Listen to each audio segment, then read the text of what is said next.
Cool. So this is probably what is commonly thought of as the scariest or most imposing topic area in MAD. But the thing you have to remember about IR topics is that they're actually not very scary. They're just pretentious and wearing scary costumes. Personally, I find IR debates far less frightening than something like LGBTQI debates, because I know no matter how hard I try, I'm going to end up saying something that offends someone in those debates. Whereas in the case of IR, you can be very detached, you can be very impersonal, and it's very easy to sort of make up things that could be true or bluff your way through the topics. So you really don't have to fear them as much as the words that you don't understand in the topic might imply. And there's far too much knowledge for me to impart. What are you looking for? There. There's far too much knowledge about the world for me to impart in a single session. So what we're going to try and do today is take you to the base level of not needing to veto emotion on the basis of not recognizing the country name, and being able to sort of fake your way through emotion with like a base amount of knowledge. So, just a couple of things you should have in mind that make you more well-disposed towards IR topics. The first is that everyone in the world in debating is afraid of these topics, so you're at no relative disadvantage to anyone else when you see a scary topic. Consequently, judges also tend to lower their expectations when they see you judge an IR topic. And you can get very high speaker scores in IR rounds by giving an aggressively average speech compared to other rounds. Just like vaguely sound like you know what you're doing, and you'll walk away with a 79 at Australs, as I did when I was bullshitting through my teeth. And finally, we are at a very real risk of Donald Trump or someone equally incompetent becoming commander-in-chief of the most powerful nation in the world. So when you're envisioning yourself as president of Earth, controlling the world in debate land, just remember that nothing you can possibly do will be worse than what is about to happen over the next 4 years if he is elected. Those are just some very quick reasons to laugh at IR topics rather than be afraid of them. Now let's get to how to actually debate them. Yeah, see? Much, not exactly what you thought it was. All right, so what sort of IR debates are there? What do we count in the realm of this? Basically, every IR debate, or 9 out of 10 of them, revolve around keeping people from dying or at least trying to improve their lives. We have debates about failing countries either due to war or economics or some sort of disease. How do we save them? What sort of international efforts are required? We also have debates about conflicts, i.e. ISIS, i.e. Eastern Ukraine. How do we fix those and keep people from getting killed? And we have debates about sort of global problems like international conferences around climate change or around environmental protections or around international drug and patent laws to keep people from dying of HIV. So all IR debates ultimately boil down to who can keep more people alive will determine who wins the debate, in a nutshell, so that you've got an idea of what you should be trying to focus on. Is anyone unclear of what the realm of topics that we refer to when we talk about IR is? Or has some like foggy examples they're not quite sure if they count? No? Cool.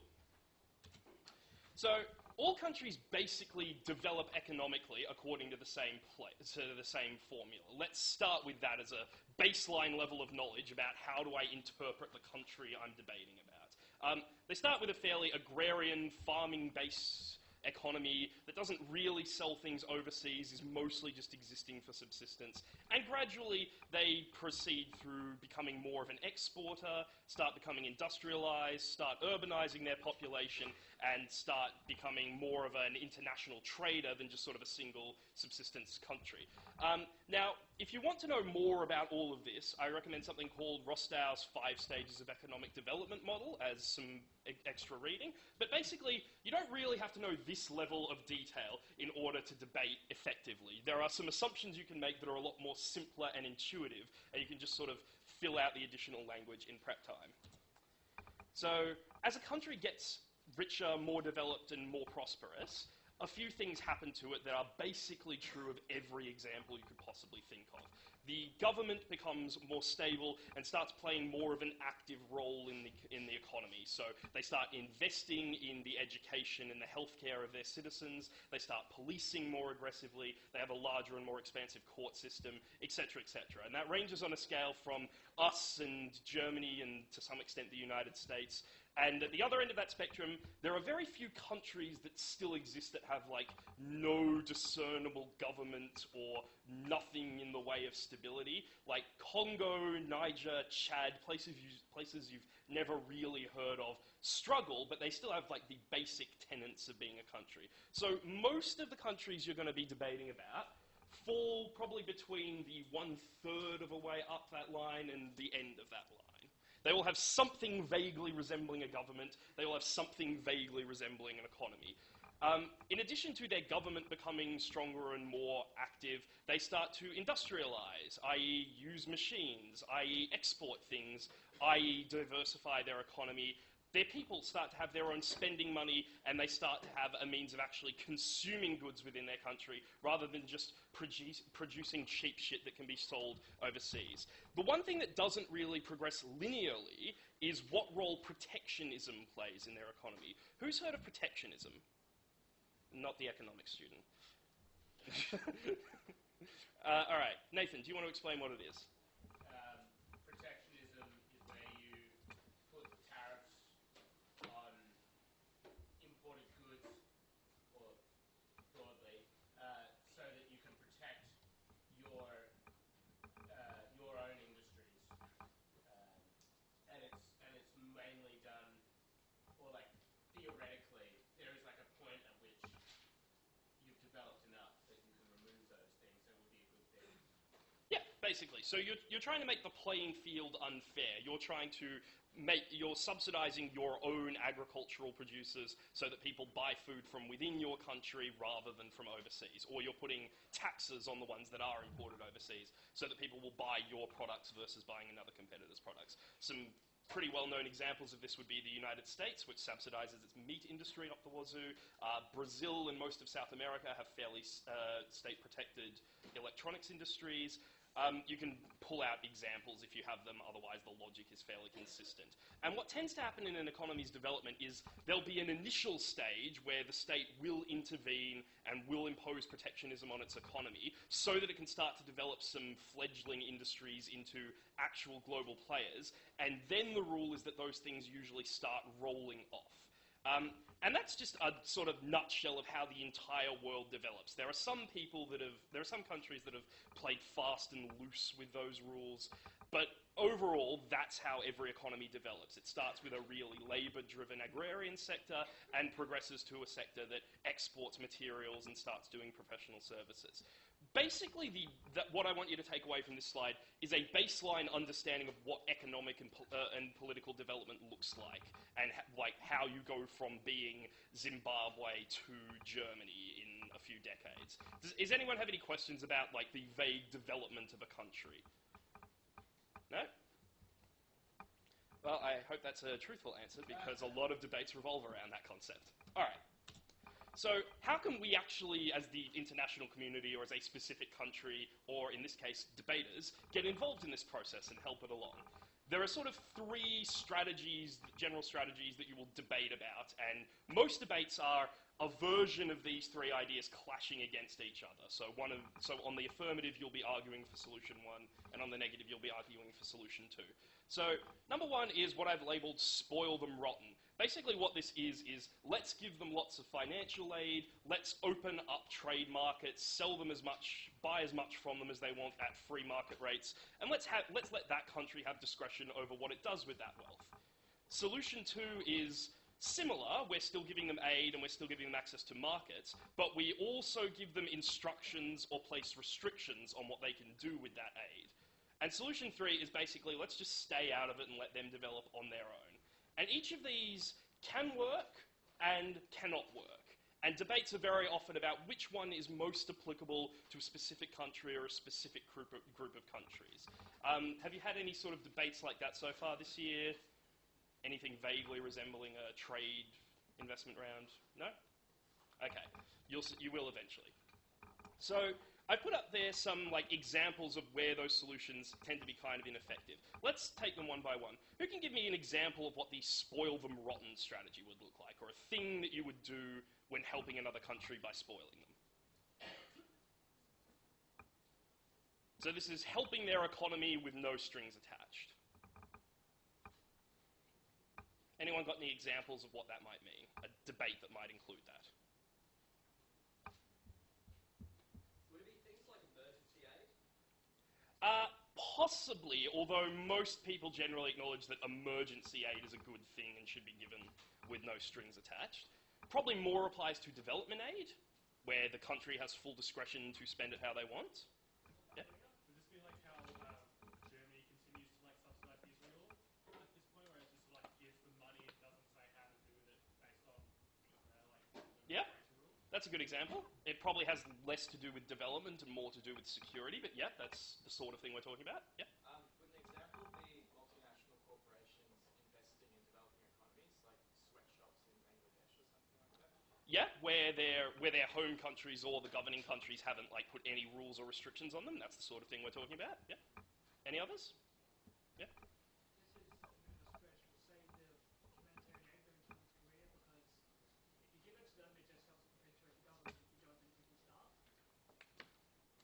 Yeah, different countries have different conditions for the aid they give to North Korea, but if it's just sort of feed your people, we don't really care if you use some of it to pay for your weapons program on the side, then that's also what we're talking about. So people familiar with the sort of things we're talking about. And you can see that any one of those things could be its own debate, but they're all basically the same.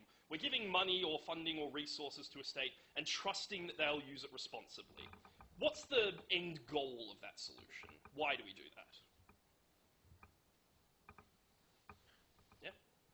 I guess that eventually the country will learn to maintain itself without having the intervention of other countries and be able to manage its own finances. Yeah, how does it get there? Ideally, they'd have the initiative to spend the foreign aid wisely and productively rather than, and the end goal is not become dependent on it, rather than just fritting it away like it says up on the PowerPoint there. Yeah. So they'll invest it in things that benefit their people, some schooling, some healthcare, some policing, hopefully some roads and starting some industry so that they've got some like taxable businesses in the future. And that's pretty much that strategy in a nutshell. Give them enough money, hope they invest it wisely, and learn the value of a dollar, which is more or less what spoiled parents do with their children. And I'm using colourful imagery to analogize it. But the logic is entirely the same for international trade. So what are the problems with that strategy that I've got listed up there? Who can sort of identify what I've put there? Yeah? So if you're giving them just, unconditional financial aid, then it could just go into the corrupt government and people would be not using that towards the programs you want them to use it for? Yep. So they could just pocket it. More likely they'll invest it in an oil company and then pocket the revenue from that. But, yep, it might not be distributed very effectively.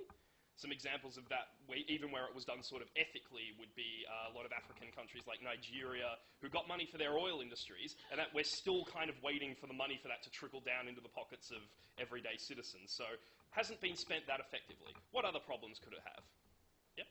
So they may become dependent on the resources the aid has provided to them as opposed to become sustainable, I guess is the way of saying it. That could be a problem. People tend to use the word dependent when what they really mean is if we've given them a loan, that country often has difficulty paying it back and requires other loans to continue funding the repayments. But yes, potentially that could be a problem. I'd say that becoming dependent on the loan itself stems from not using the first one very effectively, which could tie into that previous issue. Yep. Economic conditions should worsen countries when then it becomes politically bad for the countries with donating the money to continue doing so. And you have like lots of unfinished projects and stuff. Oh, that's a good one. I would say that that's probably more of an issue for the second one, the pocket money and parenting. But potentially, yes, that what happens there is you get loans from the United States for however long, and then suddenly they stop, whereas your country's become used to anticipating that amount of money. The reason I say that's probably more relevant to the second one is usually what happens is a new government in the United States gets voted into power, decides it's not going to continue providing healthcare aid for countries that allow the practice of abortion, and then the aid disappears for that reason. But you're right, there are problems relying on that aid. But what about just giving the money to the countries themselves? What actual problems could that create rather than solve? And I've still got two of them up there that we haven't addressed yet. Yep. Anyone want to take a stab at what the other two mean? Yep. Does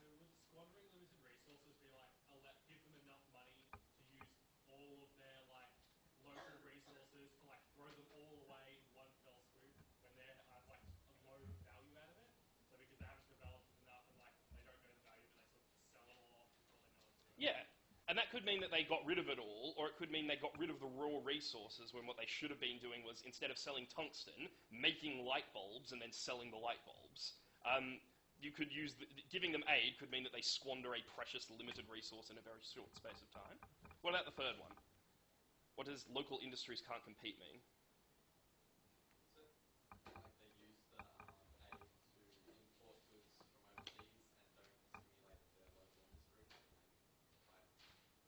To a large extent, yeah. They buy food from overseas instead of funding their own farmers, or they buy hospital equipment instead of funding their own medicinal industry. So you can see that it principally kind of makes sense, but you can find a lot of flaws in it. And a huge chunk of debates are about that kind of approach to solving a country's lack of economic development. And the specific thing it's talking about will be worded differently. That we would remove a sanction, or that we would provide development aid to corrupt dictatorships, or that we would allow China to invest in these countries. But it's all the same debate, isn't it, really? It's giving them money, it's not attaching many conditions, it's hoping that that money will be used responsibly, and you can sort of just bluff your way through a topic. Even if you can't think of an example of where development aid has actually improved a country's economic development, you can bluff your way through that on logic alone, can't you? Hopefully. Raise your hand if you don't think you can. Good. What about the second problem?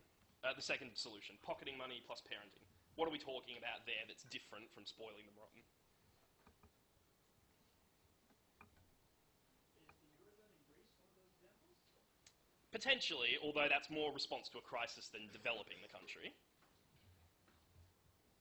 So be where you give money to a country on a condition that they put that money into certain areas, within the economy, and if they don't do that, then you stop giving them money. Yeah, that's one of the conditions we could attach. Yeah. So like international organizations like the IMF will give loans to governments, but they have to reduce on government spending.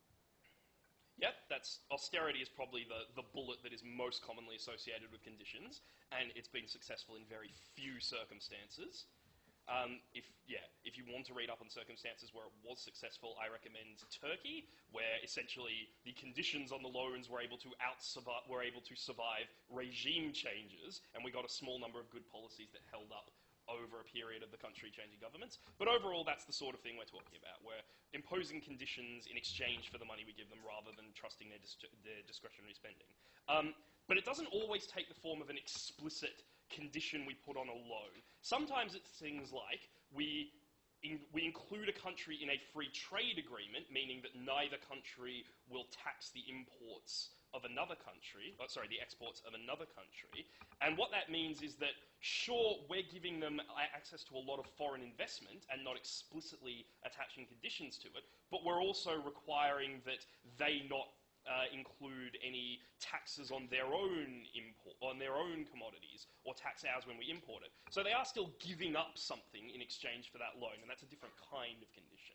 And that's another type of topic that could be set. But whether we're talking about giving them austerity, or whether we're talking about giving them, forcing them to remove their protectionism, it's a very similar kind of solution. Yes? Is that like when the IMF went into Jamaica? I'm not familiar with that example. Can you elaborate a little bit? Like when the International Monetary Fund went into Jamaica and said, like, we'll give you this money, but then you have to change all of these things, and then that just makes the country more broken, and they need more money from the IMF. So they said, like, Yeah. you can't do manufacturing, farming, and Yeah. all that. So that's the sort of thing. The IMF and the World Bank put a lot of conditions on their loans, and they usually just result in the country needing more IMF and World Bank loans. So it's a perpetual problem. But it does have some... But the great thing about Debaterland is that often you can make these deals seem more appealing than they usually are in the real world by narrowing the kinds of conditions you would attach. And that would be things like, we're not going to loan to corrupt dictatorships where we expect them to pocket the money, we're going to force them to spend it on things like healthcare and education for their citizens, or we're not going to give them additional loans in the future. So, second kind of solution that can be used. And then the third one is basically just butting out of it. Which doesn't really sound like a solution, but actually has been in some countries. A lot of the Southeast Asian economies at one point decided to hell with the conditions that were being put on us by the World Bank and the IMF loans, just chose to develop their economies independently and actually ended up surviving economic crises a lot better than countries that did accept IMF loans. You can read up on that in more detail, but basically it just means if we're going to interfere, sometimes it would be worth not giving the country money rather than imposing conditions on the money we do give them. And you'll rarely match solution 3 against solution 1, but you might often match solution 3 against solution 2. So those are like the broad sort of approaches we can take as an international actor to developing another country. And that's one of the building blocks of most IR debates. How do we develop countries and how do we protect them economically? Do people have a grasp of that matter area at the moment? Do you think you could bluff your way through a debate topic if we set it on that? Yeah? Just a quick question. Do you know what happened to South Korea that turned them into backups? Do you know what method was used? Surprisingly good governance. The method they approached was kind of what I referred to earlier, which is that they, after independence, there was a lot of state-driven activity and protectionism to develop industries, and then they gradually liberalised and allowed more international access and started trading. And that's the approach most countries will take. So if you're in a debate, often a lot of characterising a country is just sort of ascertaining what part of that timeline it sits on at the moment. All right, so let's move on from this to what are some of the problems that actually arise that you have to fix in debates. Because once we've figured out how we're going to develop a country, we run into all the real problems that the world likes to create.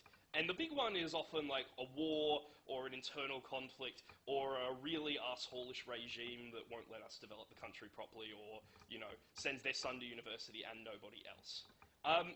Now, most IR students and policy students will hate me for saying this, but I will say that almost every war is caused by poverty, and that where we blame it on something like religious extremism or interethnic violence, usually that is sort of a symptom caused by poverty within the country. Because you can blame almost any sort of fanaticism on people being poor and desperate. People are much more willing to accept religion where they don't have a good life for their family and they're praying for something better in the next life. People are much more willing to pick up arms where they don't have a home to defend or where they don't have property that could be lost. So the majority of wars tend to arise as a result of, if not people being poor, at least uneven distribution of that wealth. Which is why you've had things like the Arab Spring, Middle East uprising recently. And this is another huge topic area that you get in debates. How do we resolve these conflicts, especially with ISIS and Vladimir Putin deciding he wants to move his chess table slightly closer to Germany? So, what sort of topics can you imagine coming or being said about wars, or that you have seen said about wars in the past? Throw some ideas at me. I want to make sure everyone knows what I'm talking about. We haven't had much from over here yet.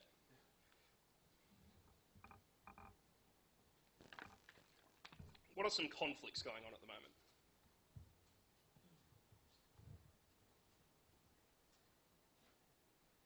Anyone? There are no wrong answers. The Republicans and the Democrats have been fighting a war for years.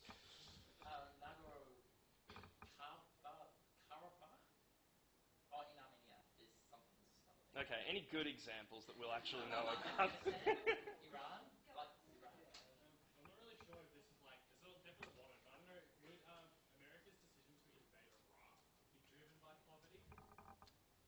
Well, the poverty of Iraqi citizens is one potential justification for it, or at least the desire to remove the Saddam regime. The new one definitely can sort of be traced back to poverty in that northern Iraq was getting really screwed by southern Iraq. And ISIS was born out of that. Yeah. Yep. That's a slightly more obscure one, but I like that you know about it. Yep. Any others? Syrian conflict? Yeah, the Syrian conflict, which does in fact predate ISIS, is probably the biggest and most unresolvable one in the world, and yet debaters frequently have to solve it in 7-minute speeches. So those are the sort of topic areas that we're talking about. Any solution to a violent conflict has 3 parts that you would have to justify in a debate. how you're going to solve the violence, how you're going to provide for the citizens or convince them not to pick up guns immediately afterwards, and how you're going to stop it from happening again in the future. And the first step to doing these debates better than just sort of okay is to recognize that it's not enough for you to prove, well, if America invades Iraq, we can stop ISIS from killing Iraqis. Well, we've done that twice now, and it doesn't solve the problem in the long term if you don't have those other two parts of the solution. So bear that in mind when you're constructing a case in prep time or desperately looking for matter, that you have to stop the violence, convince people to abide by the new system, and then do something that will prevent the conflict re-emerging in the future. Is everyone on the same page for this? Cool.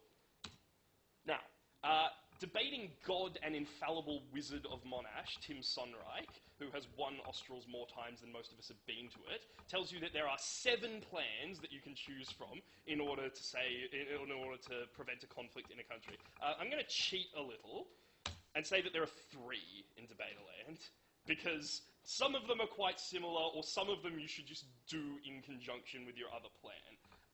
The first one is peacekeeping or peacemaking, which is actual boots on the ground. Does everyone know what that looks like, basically? Or an instance where that has been done recently? Someone over here tell me of 2 that have happened very recently and very prominently. Sorry? Yeah? Anyone?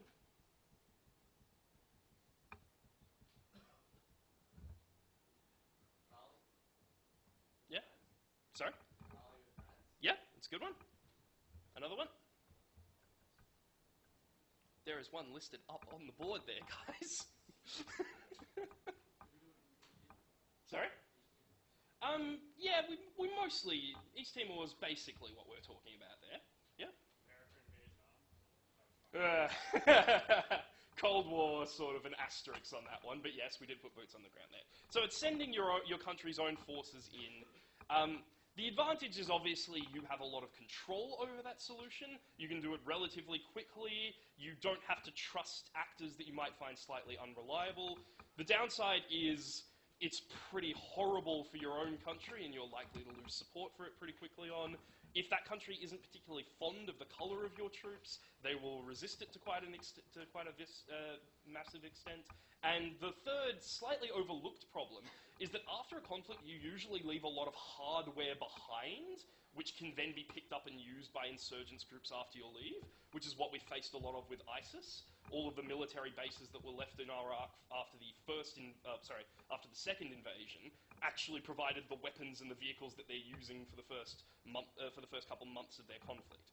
So that's the first major solution that you can propose in debates. And we used to have invasion debates all the time. They tend to be a little bit rarer now, but they might be hypotheticals about NATO should accept the responsibility to intervene or something like that. You understand the type of topic I'm talking about.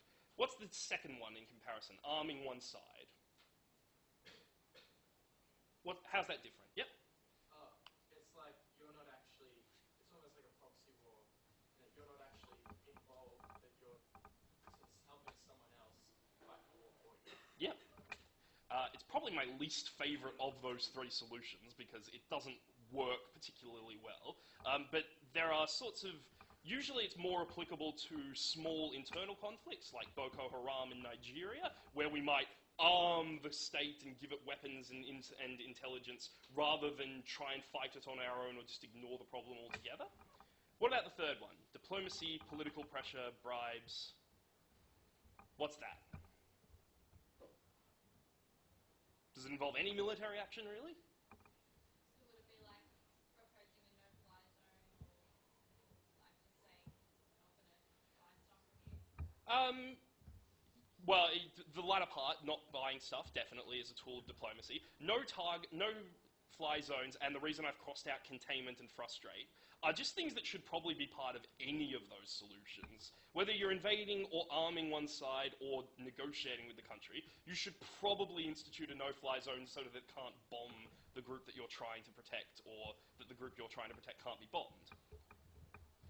So diplomacy is basically talking to them, trying to negotiate, and trying to convince one side to put down its weapons. And that can only really function in a context where you trust the other side or where you have some influence with them, which is why you use things like sanctions and no-fly zones. So is everyone clear on what those three solutions are? And can you think of any that don't broadly fall within those categories?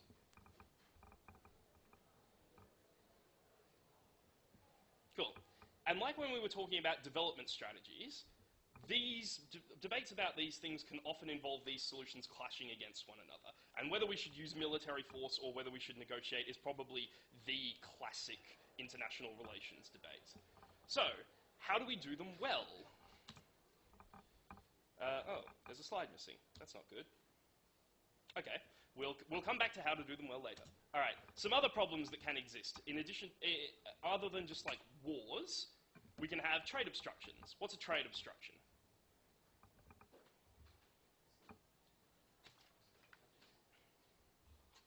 So two countries have decided that they don't quite have the stones to invade one another. What do they do instead? Sanctions? Yeah, it's a good example. What else? Embargo.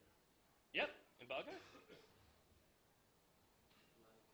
governmental subsidizing of certain industries to undersell industries in other countries. For example, Yeah. lots of things China doing right now. Retaliatory protectionism, which is a mouthful, but it's a phrase that earns you a lot of brownie points, as long as your judge is, bold. Okay, so they like interfere with each other either through posturing or through using financial leverage. By the way, that's a picture of De Niro, if no one gets the joke. So there are ultimately those kinds of issues rarely result in the use of military force as a solution in the real world. Like, no one seriously expects China or Southeast Asian nations to go to war over the islands in the South Pacific. What they tend to require is some sort of negotiated solution, or for those members to implement a trade agreement. And in Debaterland, what that really looks like is that we would create a union between those countries where they negotiate deals that get around those problems, or that we just sort of let them do it to each other and hope that it kind of balances out. Does everyone understand this kind of debate? Yeah? Can anyone think of an example?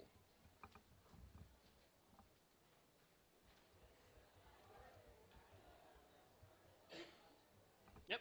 Iran lifting the sanctions in exchange like a nuclear deal with a partner deal. Yeah, pretty much. There's still a whole lot of hostility between Israel and Iran, but certainly removing those sanctions is a way of trying to engage that actor rather than remain hostile to it. That's the sort of debate we have here. And that's probably a pretty common example likely to pop up at some point during the year, because it's still highly controversial, even though, in my opinion, it's an objectively good idea and that it is working. But yeah, so that's the sort of subject area we're talking about here. And then finally, we've got very similar, is basically where countries hate each other, still don't have the stones for war, but also don't have enough economic leverage that they can use to stand off. So basically what they do is posture aggressively to each other. That would be things like China launching warships close to Japan, or North Korea testing missiles so that they almost hit or invade the airspace of other countries. Like an old Maddie coined the phrase dick swinging, where they're basically just trying to kick up a fuss and get your attention, but they're not really proposing an actual conflict that's likely to start. And these sorts of debates are my least favourite kind of IR debate, because it's very difficult to actually say anything clever in them. Both sides will ultimately end up believing that the countries are not going to go to conflict. Both sides end up agreeing that the countries don't really have much leverage over each other. So most of what those debates tend to be about is your ability to characterize those actors and explain a path forward. So to use an example from Worlds, we had that the United States should reduce its naval build-up in response to China, or words to that effect. So we should basically abandon the Asia-Pacific and not put warships in there to obstruct China. And that debate was essentially us on the affirmative claiming that absent military action, China would try to manipulate the region economically by giving other countries aid packages, or by opening up trade deals, rather than using military force, which it only does in response to the United States. And it led to the neg saying, if you pull out, that gives China free rein over the oceans, and it makes it very difficult for anyone to negotiate with China when they have warships pointed at their landmass. So that kind of debate is not super common, but it's just basically about characterizing how nice or how friendly that actor would be with or without your solution. So that's, broadly speaking, covered the sort of topic areas for IR debates. We're now going to talk a bit more about how you make your arguments and how you debate those motions. Does anyone have any questions about the actual topic domains, or doesn't really understand how you would debate those if you saw a motion about them? No? Cool. So, in the same way that all criminal justice motions basically boil down to questions of rehabilitation, punishment, deterrence, and all democracy debates boil down to a government that can actually do something versus a government that is responsive to the people, most IR debates boil down to a problem that the sides need to solve and the justification of why their solution is better. And in almost any IR debate I can think of, these are the sort of 4 questions that the affirmative needs to answer with their arguments. And you can almost have one argument per question I've got up there. So let's take a very basic example, that we should not provide aid to countries which incarcerate people on the basis of sexual orientation or race. Someone give me the AF case in a nutshell according to those 4 questions. Do we have any volunteers? Yeah? That puts pressure on countries that need this aid money to revoke the laws and very good. Yeah, okay. But tailor it to these questions so that we get it. To that question. Yeah. Okay. To the questions I've got up here. Can I unbolt? Do the first one at least. So what's the root cause of the problem? Yeah. So if you go for the app, the root cause of the problem is,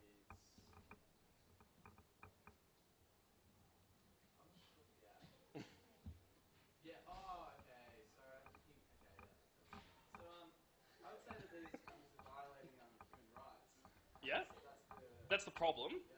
What's the cause of the problem? Also, 'cause I mean that comes from the. What's the cause of the problem, though? But that's not the whole cultural, like that's Yeah? yeah.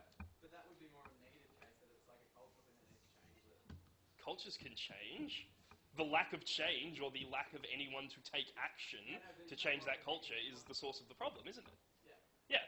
You can work backwards like that. There's the problem. Here's kind of why it's happening. Here's how it could hypothetically be fixed if we had control over the country. Now, do you want to nominate someone to answer the next question? All right. How will this solve the problem? Countries are more likely to change their ideas of human rights because they now have a financial incentive to do so. Yeah. Why? Why do they now have a financial incentive? Because if they do not imprison people like on the basis of their sexual orientation, they're going to get this like financial aid, which is obviously something that they can't. Yeah. Why do they want it? Countries like money, financial aid. They presumably have needs of some description. Yeah. But this is how you build up your case and make your arguments. You start with these as your baseline, and then keep challenging them. Keep asking yourself, why is that true?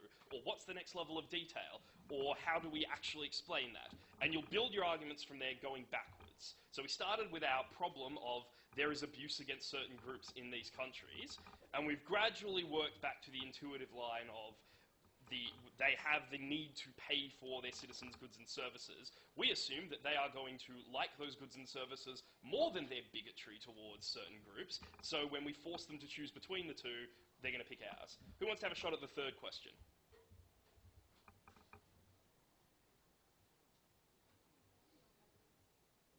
What was the exact wording of the motion again?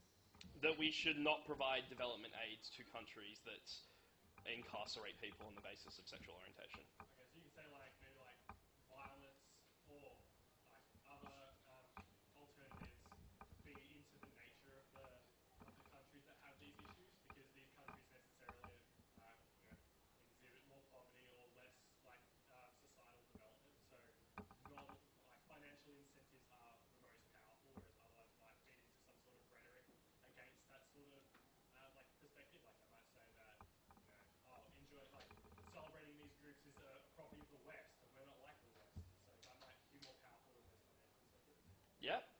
When you're answering this one, the first thing to ask is, okay, what's the other side got to run? And that's the big alternative that you target. So if you're now on the neg, what do you think the alternative solution is? Assuming you're a neg that also wants to solve the problem of incarceration. When they need the money, if they have the money, then they'll develop in the country. And, yeah.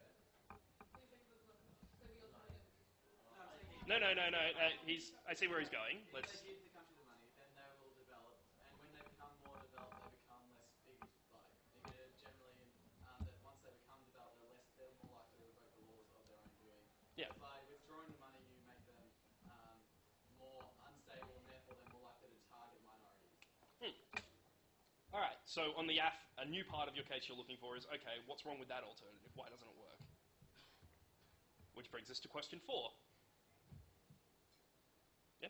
That's what it's going to change the whole existence of the country. Why would he when is this all going to change? What's going to happen? Once people are going to Kind of, but that's sort of a rhetorical question response. We usually like to tell the judge what the problem is rather than hope they figure it out on their own.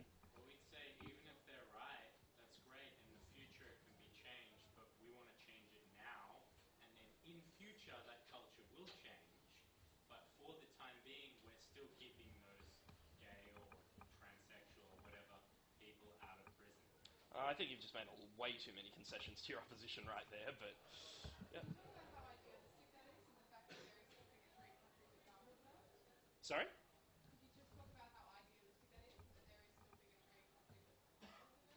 I'd rather you talk about why that bigotry continues to exist, but yes, you're on the right track there.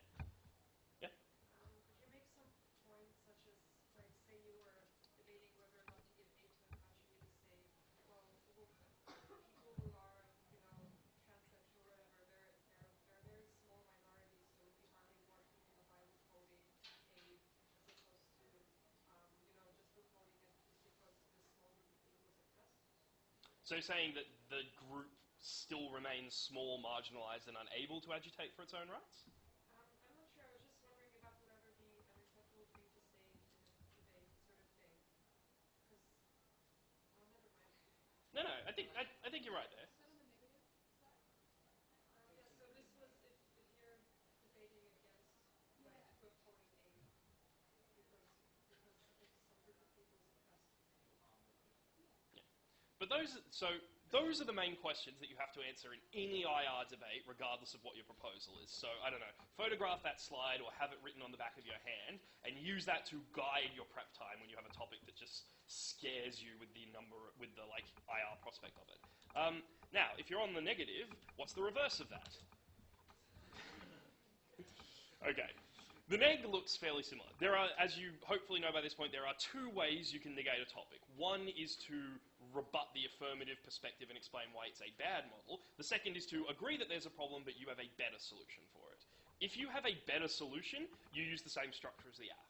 If you're challenging their solution and defending the status quo, which in that topic you sort of would be, these are the questions that you need to answer in your prep type. And we won't go through the same question and answer structure as we did just then because we're sort of dragging this out a bit longer than I anticipated. But basically, if you're on the neg, these are the questions you need to answer in prep time in order to make your case. All right. Now, I know what you're thinking. This all sounds brilliant and is incredibly useful, but don't I actually need to know things about countries and know some facts in order to make it persuasive? Well, I'm glad you asked me.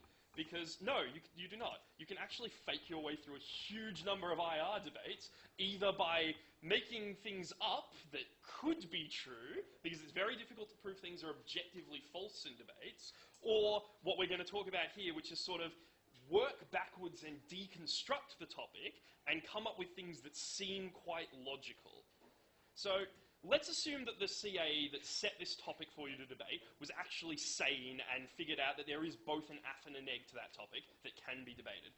There are a few insane CAs out there that you may need to worry about. Yes, it's a disturbingly worrying trend. But we'll give them the benefit of a doubt and assume that this motion can be both affirmed and negated. That means that you know right off the bat that neither side of the motion is perfect. There is a flaw somewhere, and neither side of the motion is completely meritless. You have to be able to find some ability. You have to find some ability to defend it. So often you can just take the structure of the topic and the words in the motion itself, reverse engineer them, and figure out what your case is from that, even if you've never heard of the country, even if you have no idea what the specifics of that conflict or of that trade dispute are. And some of the key points of logic that you can rely on doing that are the same for every country or every person in the world. We know that every government, to the extent we could recognize it as a country's government, is primarily interested in its own country's future and will help the international community as long as it's to its own benefit. Like, there are very few countries you can point to and say they are purely humanitarian, and there are very few countries you can point to and say they literally do not give a shit what happens to their own people. North Korea is not really the subject of a lot of debates anymore. Likewise, you can say that where there is a conflict or there are a lot of people with weapons and that they are using them, more often than not, that's because they are oppressed or living in poverty and really have nothing to lose and no alternative. So part of the solution to that topic, regardless of whether it's happening in Abkhazia or Afghanistan or Chad or Chile, is probably going to be getting those people jobs, getting them getting their children access to schools, and making sure that they don't have an incentive to pick up those guns. So do you understand how there are these trends in logic that you can use on any country, and you can just make up examples based on that logic? The great thing about making up examples in IR debates is that unless your judge happens to have written a thesis on the specific case in recent history, they're unlikely to know objectively that that thing is untrue. And if they have written a thesis on it recently, they're not allowed to use that knowledge in judging the debate. So you are very unlikely to say something that is so objectively untrue about a scenario, as long as you've done that reverse logic engineering, that you can pass anything off as being true. And the only time someone has ever challenged an assumption I made about a debate was not only not an IR debate, but the judge agreed with me and marked them down for it. So as long as you can convincingly sell a bluff, you can make up material that is relevant to the debates. So let's put it into practice. Does anyone know what this debate is about, or would anyone feel confident debating this motion as it is? That Vietnam, Malaysia, Brunei, the Philippines and Taiwan should recognise China's sovereignty over the Spratly Islands in exchange for a unilateral free trade agreement. Who's ready to give a first AF speech on that topic? Okay, so who can tell me at least broadly what that topic is about? Yep. So, I'd assume the Spratly Islands are just like a group of small islands in the ocean near those countries that don't really have any like real worth, but that they're just kind of fighting over because it is strategically important. Okay, how can it have no worth and be strategically important? Oh, because like so like on one of the island conflicts, I think are often ones where either there's like a lot of oil underneath islands that are not very populated at all, or they just like are in a position in which their position in the ocean makes them valuable to have because of resources that might be in the ocean around them. Okay, so you're assuming the islands are somehow valuable but don't have many people on them? Yeah. Yeah? I think that's a fairly safe assumption, since if these countries actually had people living on them, giving up those citizens seems rather indefensible, or if these islands were actually part of your country, giving them up does seem somewhat indefensible, doesn't it? So a sane CA should logically have not set that topic. What might be the value of these islands then? We've heard strategic positioning. What else could it be? Yep. I guess like Also, don't answer this question if you do know the answer. Like, we're looking for. yeah, I'm just assuming like principally it'd be like the neg is kind of saying that the other countries shouldn't allow China to sort of dominate the world because it's the major power, whereas on the other side you're saying that the other countries will get more benefit by having a free trade agreement rather than trying to fight for something they can't necessarily get. I mean, you're right. There probably could be a principal argument about letting China get too much of a foothold. But we're talking about a debate here where they're giving up islands in exchange for a free trade agreement, i.e. something of value, which means there probably is a value to these islands beyond just keeping China out of them principally. Yeah? Is it about if you have the islands and your cargo ships can go through there and it extends like your trade routes versus like you get say a shortcut to wherever you want to send your resources? Yeah? So a free trade agreement would allow your cargo ships to go through there anyway. Yeah, So it's sort of like that might be true. we're going to play an interesting game here where I say that might be true, and we're going to come back at the end and see how many of these things are actually true. Yep. Might be like strategic, like militarily, in that you can have like a military base which is exerting their dominance over like a wider area. Yeah.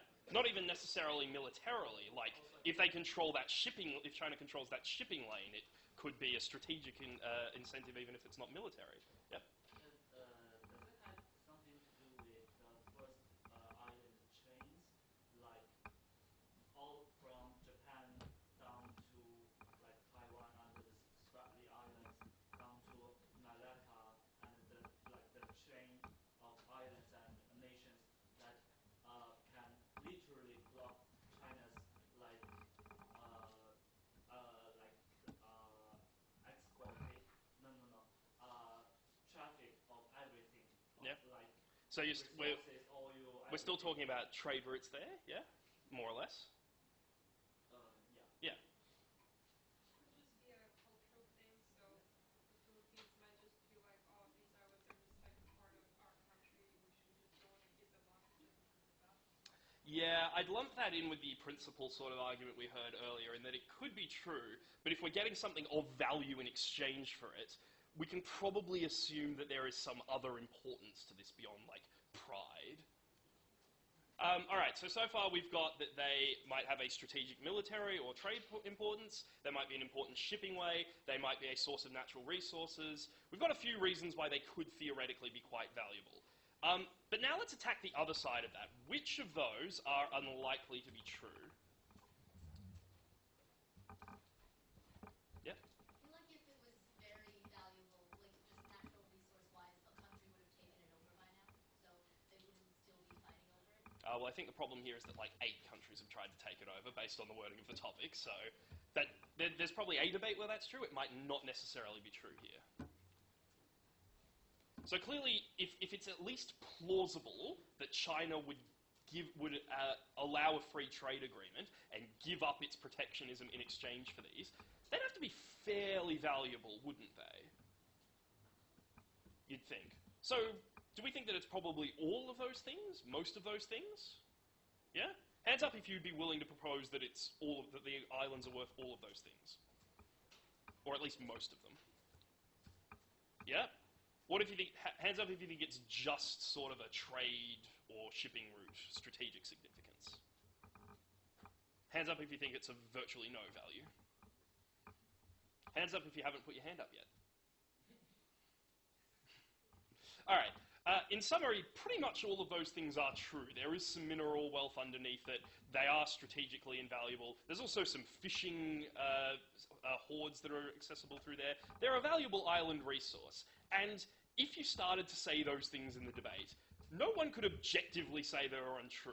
China might prioritize the mineral wealth over the fishing exploration, but it wouldn't be untrue to say that there is also that value there. So we now know what the islands are.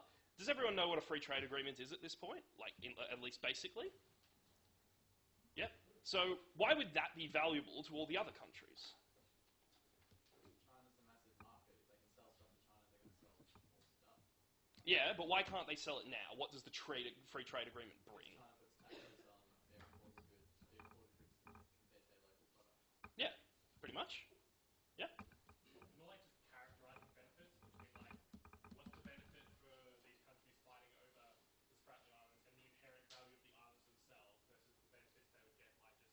Okay, now you've found the actual debate and the actual material you need to prove, so let's jump ahead to that part. We've now figured out what the islands are and what the benefit we're getting in exchange for giving them up is.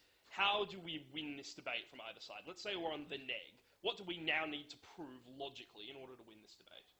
I don't think it's proving logically, but would it be valid to say that China produces so much stuff so cheaply anyway, these countries are going to get very little actual benefit from the free trade agreement? So you're on the neg? Yep, that's a completely valid argument. That's probably a huge chunk of your case, in fact. Why the benefit we're getting from this free trade agreement is extremely insignificant. Yep. Yeah, I would say that it is actually, if I were on the net, I would do a comparison saying that the short-term economic gains by this policy would be outweighed by all the losses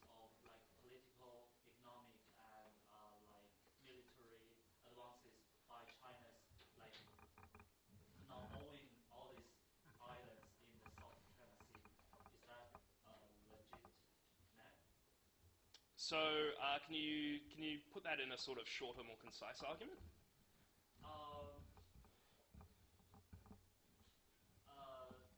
The short-term gains would be outweighed by long-term losses of economic, military, and political advances of China. Yeah, basically. So you're attacking the other side of that. Not only do we get very little from the free trade agreement, but we're giving China a lot. And that's logically how you approach the neg. And from that, you can sort of, during practice, chat with your teammates and unpackage ways in which that could be true. So we've already had that China produces stuff really cheaply and would be competitive even with a free trade agreement. What else could you say? Yep. The negative. Could you take like a realistic point of view and say like only one side should win, and because China is getting more land or more access, it's winning. Therefore, the other countries are necessarily losing by comparison.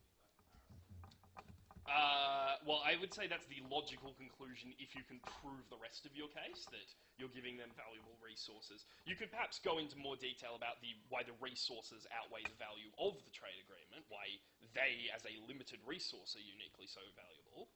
I think the problem you run into in this specific debate is that it's not a case of, is that no one's really getting them at the moment. But yeah. So who now feels more comfortable debating that topic than they did when we started? And I'll be very disappointed if people aren't putting their hands up at this point.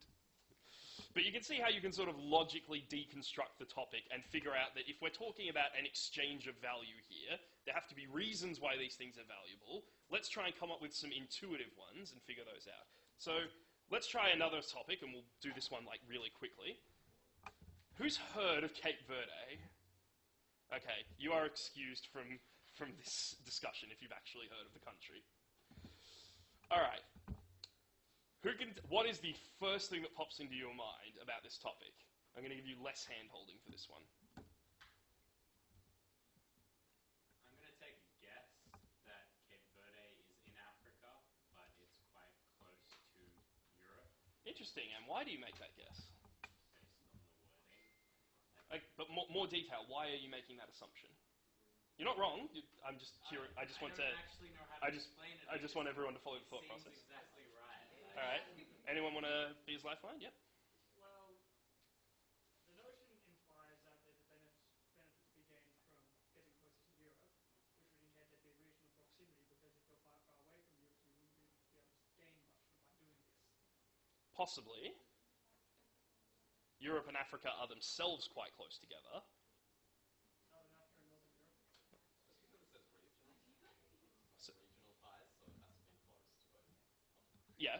But what we've heard is that it's probably part of Africa and just kind of near Europe.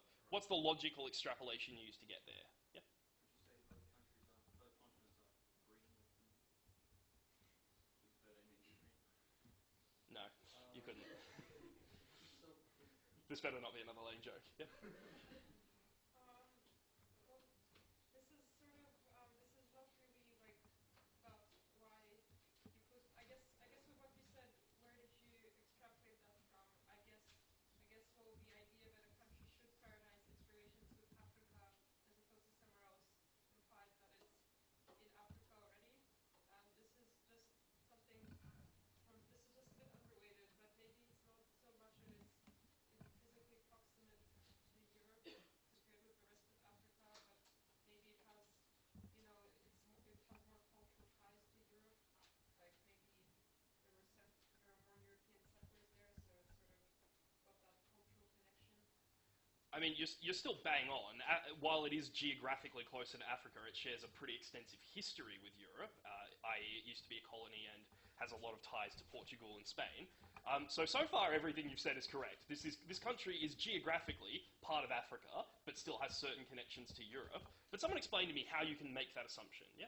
I was going to say, like, European colonization. Like, it's probably not difficult to say, like, they probably set some sort of boat and, like, colonize in Africa. So, and especially, like, Cape Verde, I'm assuming if it's going to be, like, Europe over Africa, it's the kind of thing where, like, Europe has more, like, economic power, so they're located in Africa. That would be the only reason why they would want to associate with Africa, because, like, they're necessarily helping them. Yeah. So if you hear which region would you rather make ties with, probably for most countries the intuitive answer is Europe, given that they are far more stable, far more economically developed, far more useful as trading partners. So if this topic is supposed to be viable from both sides, there's got to be some X factor that makes Africa more appealing. And the most likely one is geographical proximity or some sort of cultural tie. And in this case, that's exactly true of Cape Verde. It's off the west coast of Africa. It's within reasonable trading distance of Europe, but functionally it should probably be part of Africa. So that's given us a little bit of a reconstruction of what the hell country we are talking about there. Did anyone sort of not follow that process through, or would struggle making similar sort of assumptions?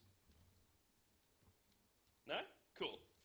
What do you think this debate's about then? Deconstructing what it's asking you to do.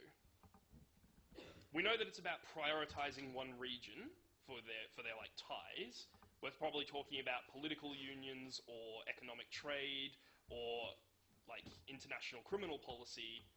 So what are we talking? So like, what are the AF and neg cases in a nutshell for this debate?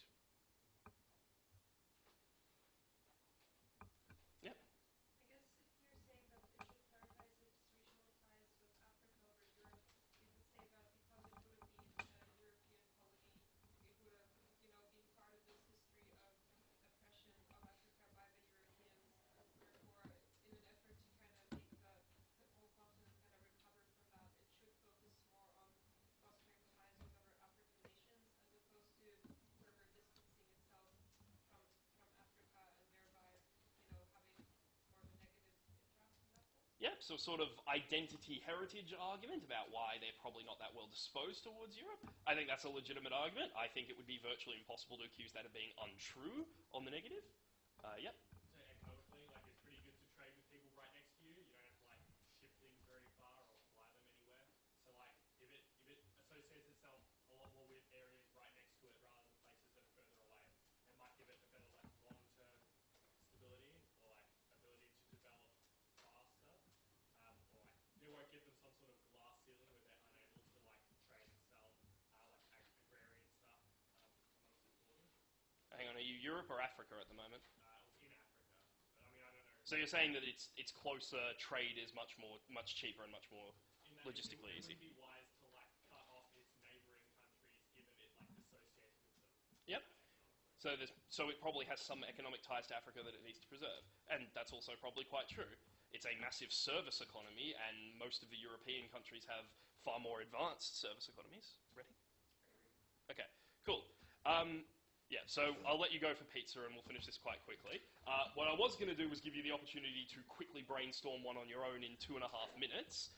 You can still stay here and do that, but if you want to be free for pizza, feel free to use the playing music as an exit cue instead. If you have any other questions, feel free to talk to me afterwards. Otherwise, good luck in the next round of debates.